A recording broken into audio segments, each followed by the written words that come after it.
Hello students and welcome back to my channel math solutions with Rose. Ma'am आज की class में mission गणित कक्षा 10वीं की दिनांक 2 फरवरी 2023 की कार्यपत्रक हिंदी मीडियम की करेंगे, जिसका टॉपिक है ठोसों के संयोजन का आयतन। तो चलिए बेटा, इसमें हम देखते हैं क्या है। प्रश्न नंबर 1, 2 और एक अनसॉल्व प्रश्न है जिसको कि हमें सॉल्व करना है। सो स्टार्ट करते हैं वर्कशीट। उससे पहले आप सभी से रिक्वेस्ट है, जिन बच्चों ने चैनल सब्सक्राइब नहीं किया है या फिर आप मेरे चैनल पर न्यू है तो प्लीज़ चैनल को सब्सक्राइब कर दीजिए और बेल आइकन को प्रेस कर दीजिए। प्रश्न, 3 घन जिनमें से प्रत्येक की भुजा 15 सेंटीमीटर है, एक सिरे से एक दूसरे से जुड़े हुए हैं। देखिए फिगर इस तरीके से जुड़े हुए हैं, 15 15 15 तीनों जुड़ गए। इस प्रकार बने घनाभ का आयतन ज्ञात कीजिए। तो घनाभ की लंबाई क्या होगी बेटा, तीनों 15 को जोड़ दोगे 45 आ जाएगी।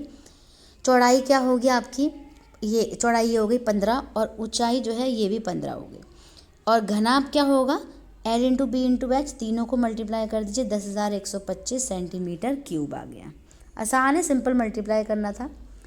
फिर आते हैं दूसरे प्रश्न पे। प्रश्न नंबर दूसरा, 7 सेंटीमीटर भुजा वाले घन से 7 सेंटीमीटर ऊंचाई वाले 3 सेंटीमीटर त्रिज्या का एक शंक्वाकार खोल काट लिया जाता है। शेष बचे ठोस का आयतन ज्ञात कीजिए। यानी इसमें हमें माइनस करना है, ठीक है। तो माइनस के लिए देखिए यहाँ पे क्या दे रखा है, दी गई आकृति से हमें प्राप्त होता है ठोस का आयतन क्या होगा, घन का आयतन माइनस शंकु का आयतन। घन की भुजा क्या दे रखी है 7, तो घन का आयतन क्या हो गया 7 गुणा 7 गुणा 7, 343 सेंटीमीटर क्यूब।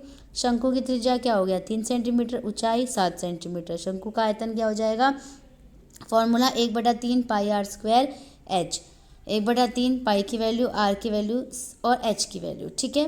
और फिर इसको सॉल्व करेंगे तो 7 से 7 कट जाएगा, 3 से 1 3 कट जाएगा, 66 सेंटीमीटर क्यूब आ जाएगा। फिर ठोस का आयतन निकालना है आपको। घन के आयतन में से शंकु का आयतन माइनस कर दीजिए, 343 सेंटीमीटर क्यूब में से 66 कर लीजिए, 277 आपका आंसर आ गया। अब आते हैं प्रश्न पे, स्वयं प्रयास कीजिए। प्रश्न है, एक ठोस एक अर्धगोले पर खड़े एक शंकु के आकार का है, जिनकी त्रिज्या 1 सेंटीमीटर है तथा शंकु की ऊंचाई उसकी त्रिज्या के बराबर है। इस ठोस का आयतन पाई के शब्दों में ज्ञात कीजिए। यानी इस तरीके से बेटा देखिए, यहाँ पे एक अर्धगोला है और अर्धगोले पे एक शंकु बना हुआ है इस तरीके से। तो इस पूरे ठोस का निकालना है तो वॉल्यूम ऑफ आयतन निकालिए पहले, सॉरी वॉल्यूम ऑफ कोण निकालिए आयतन शंकु का, और वॉल्यूम ऑफ हेमिस्फीयर यानी अर्धगोले का आयतन निकाल के दोनों को प्लस करना है। तो चलिए क्वेश्चन सॉल्व कर लेते हैं। सो चलिए बेटा, हम क्वेश्चन को सॉल्व कर लेते हैं। सॉल्यूशन में हम देखेंगे कि R1 हम ले लेते हैं, रेडियस ऑफ कोन को ले लेते हैं हम R1, ठीक है, रेडियस ऑफ कोन, ठीक है। यानी शंकु की त्रिज्या, शंकु की त्रिज्या को आपने R1 ले लिया, वो दे रखी है आपको 1 सेंटीमीटर दे रखी है। ऐसे ही रेडियस ऑफ, नहीं रेडियस नहीं, यहाँ पे हो जाएगी height of cone, height of cone, ये भी आपकी 1 सेंटीमीटर हो गई। यानी शंकु की ऊंचाई, और इसको हम H1 ले लेंगे, ठीक है।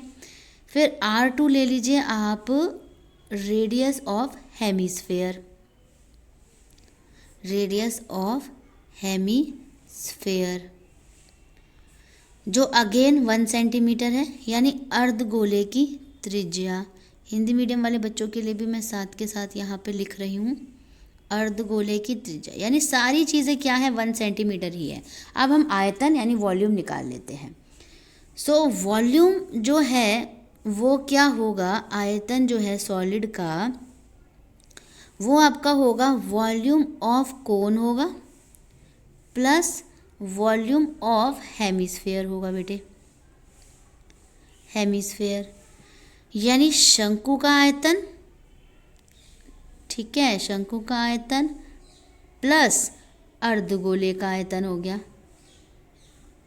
अर्धगोले का आयतन, ठीक है। ये पेन थोड़ा सा बड़ा हो गया, यहाँ पे सेलेक्ट हो गया गलती से चलिए अब वैल्यू रखनी है, तो 1/3 पाई आर स्क्वायर एच होता है, H1 R1 रख दीजिए, प्लस ये होता है 2/3 पाई आर क्यूब होता है, इसको R2 रख दीजिए, 1/3 into pi into 1 plus 2/3 pi into 1 into 1 into 1। ये हो गया पाई पूरा और 2/3, ये हो गया 1 का हट गया पाई/3। तो आगे इसका सॉल्व होगा पाई/3 प्लस 2 पाई/3, ऐड कर दीजिए 3 का 3, 3 पाई/3, 3 से 3 कट गया, पाई सेंटीमीटर क्यूब इसका आंसर हमारा निकल गया। तो ये था सॉल्यूशन बेटा इस क्वेश्चन का। आई होप आपको समझ आ गया होगा। कुछ कन्फ्यूजन है तो मुझसे कमेंट करके पूछ सकते हैं। So thank you students for watching the video. फिर मिलेंगे नई वीडियो में एक नए टॉपिक, एक नई वर्कशीट के साथ। वीडियो को लाइक, शेयर एंड चैनल को सब्सक्राइब करना मत भूलिएगा।